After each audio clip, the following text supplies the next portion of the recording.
Hi guys, welcome to गुल्लक finance. Zomato का शानदार क्वार्टर 3 का रिजल्ट के साथ दीपेंद्र गोयल ने एग्जिट ले लिया सीईओ पोजीशन से। अब न्यू सीईओ बनेंगे। ब्लिंकिट के जो एग्जिस्टिंग सीईओ थे वो अब पूरे इटर्नल का सीईओ बन जाएंगे। चलिए इसी के साथ क्वार्टर 3 का रिजल्ट को एनालाइज करते हैं। अगर ओवरऑल रेवेन्यू देखा जाए तो लास्ट क्वार्टर में 23,164 करोड़ का था, वो अभी बढ़ के 25,732 करोड़ का हो गया। क्वार्टर ऑन क्वार्टर 11% का growth and year one year 54%, लगभग 55% का ग्रोथ है। एक स्टार्टअप के लिए इतना तेजी से ग्रो करना ये बहुत बड़ी बात है। अब देखते हैं सेगमेंट वाइज किसमें कितना ग्रोथ किया। फूड डिलीवरी का जो बिजनेस है ये क्वार्टर ऑन क्वार्टर 4.5% से ग्रो किया एंड ईयर ऑन ईयर लगभग 16.6% से ग्रो किया। एंड सबसे खतरनाक जो क्विक कॉमर्स ने ग्रो किया, लगभग 14% से quarter on quarter and 121% year on year से ग्रो किया। एंड गोइंग आउट जो डिस्ट्रिक्ट नया ये लोग एक्वायर किया जिसमें टिकट बुकिंग वगैरह होता है, ये क्वार्टर ऑन क्वार्टर 25.4% से ग्रो किया, लेकिन ईयर ऑन ईयर 20% से ग्रो किया। अब एक चीज देखिए, लास्ट 5 क्वार्टर का अगर डेटा देखा जाए तो फूड डिलीवरी का जो बिजनेस है ये लगभग 16%, 13, 14%, 16% लगभग इसी के रेंज पे रहता है। लेकिन आप क्विक कॉमर्स का देखिए, 106%, 120%, 126, 137, 120%, मतलब क्विक कॉमर्स हर क्वार्टर में डबल हो रहा है। इतना तेजी का ग्रोथ है इस क्विक कॉमर्स में। ब्लिंकिट का बात हो रही है बेसिकली। तो अगर ईयर ऑन ईयर देखा जाए तो ये 400% से भी ज्यादा का ग्रोथ है। आई डोंट नो कितना लॉन्ग टर्म तक ये ग्रोथ सस्टेनेबल है, लेकिन अगर इस तरह से ग्रो करता रहा तो कंपनी बहुत आगे निकल जाएगा बाकी का कंपटीटर का कंपेयर में। गोइंग आउट डिस्ट्रिक्ट जो एक्वायर किया इन लोगों ने, इस पे ऑपोजिट काम कर रहा है। Q3 25 में 200% का ग्रोथ था, लेकिन टाइम के साथ ये वे अब घटते जा रहा, अभी बस 20% का ग्रोथ है। हालांकि 20% ग्रोथ भी कम नहीं होता है, लेकिन टाइम के साथ ये डिक्लाइनिंग मोड में है। लेकिन क्विक कॉमर्स ही है जो इस कंपनी को बहुत आगे लेके जा रहा है। और अगर ओवरऑल बिजनेस में देखा जाए तो लगभग 53-54% के आसपास से ये बिजनेस ग्रो कर रहा है। अगर इबिटा देखा जाए, इसको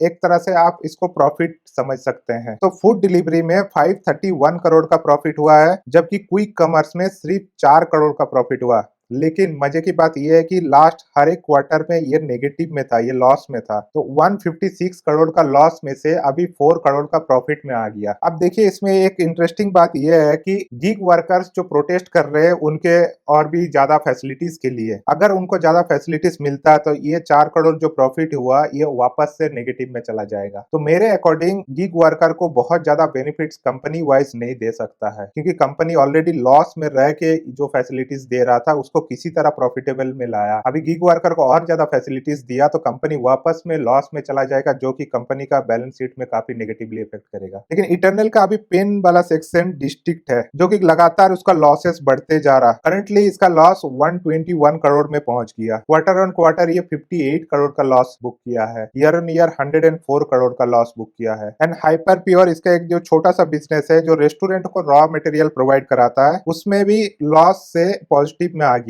कल अगर आप देखे होंगे कि ये रिजल्ट आने के बाद स्टॉक का प्राइस लगभग 4.5% से अप हो गया था। उसका मेन रीजन ये दो चीज था, क्विक कॉमर्स एंड B2B का जो सप्लाई है हाइपर प्योर, ये दोनों लॉस से पॉजिटिव में आ चुका है। एंड कंपनी का ओवरऑल अगर इबिटा देखा जाए तो जो लास्ट क्वार्टर में 224 करोड़ था, अभी वो बढ़ के हो गया 364 करोड़ में। क्वार्टर ऑन क्वार्टर 140 करोड़ का जंप है एंड ईयर ऑन ईयर लगभग 79 करोड़ का जंप है। तो हम लोगों ने अभी तक रेवेन्यू एंड प्रॉफिटेबिलिटी देख ली है, लेकिन क्या उसके साथ एक्सपेंसेस भी उस लेवल का ग्रो किया है? आइए देखते हैं। Purchase of stock in trade, मतलब चीजों को जो खरीद के स्टॉक करके रखना पड़ता है, स्पेशली अगर ब्लिंकिट के लिए देखा जाए तो ये देखिए कितना तेजी से ग्रो हो गया। एक साल पहले जो 1500 करोड़ के आसपास हुआ करता था, एक ही साल में वो जंप होके 10,000 करोड़ पे आ गया। एंड दूसरा इंटरेस्टिंग बात है, एम्प्लॉय एक्सपेंसेस देखिए, कंपनी तो अच्छे से ग्रो कर रही है, लेकिन जो पहले लगभग 690 करोड़ में आता था, अब वो बढ़ के सिर्फ 914 करोड़ तक आया है। तो एज ए इन्वेस्टर मेरे लिए तो ये अच्छी बात है कि कंपनी का एम्प्लॉय एक्सपेंसेस बहुत ज्यादा नहीं जा रहा, और उसी एम्प्लॉय एक्सपेंस में कंपनी जो नेगेटिव में लॉस में जा रही थी उसको प्रॉफिटेबल बनाया। एंड तीसरा एक्सपेंस देखिए, एडवर्टाइजमेंट एंड सेल्स प्रमोशन में, जो पहले एक साल पहले 521 करोड़ हुआ करता था, वो बढ़ के हो गया 937 करोड़, ऑलमोस्ट डबल होने के आसपास है। तो एडवर्टाइजर्स का एक्सपेंस भी बढ़ते जा रहा। सो टोटल एक्सपेंस जहां पहले 5533 करोड़ हुआ करता था, वो अब लगभग बढ़ के 3 गुना से भी ज्यादा हो गया 16,493 करोड़ के आसपास। सो इस कंपनी का रिजल्ट Q3 काफी अच्छा गया और स्टॉक मार्केट भी उस तरह से परफॉर्म किया। एंड अभी जाके दीपेंद्र गोयल भी अब उसमें से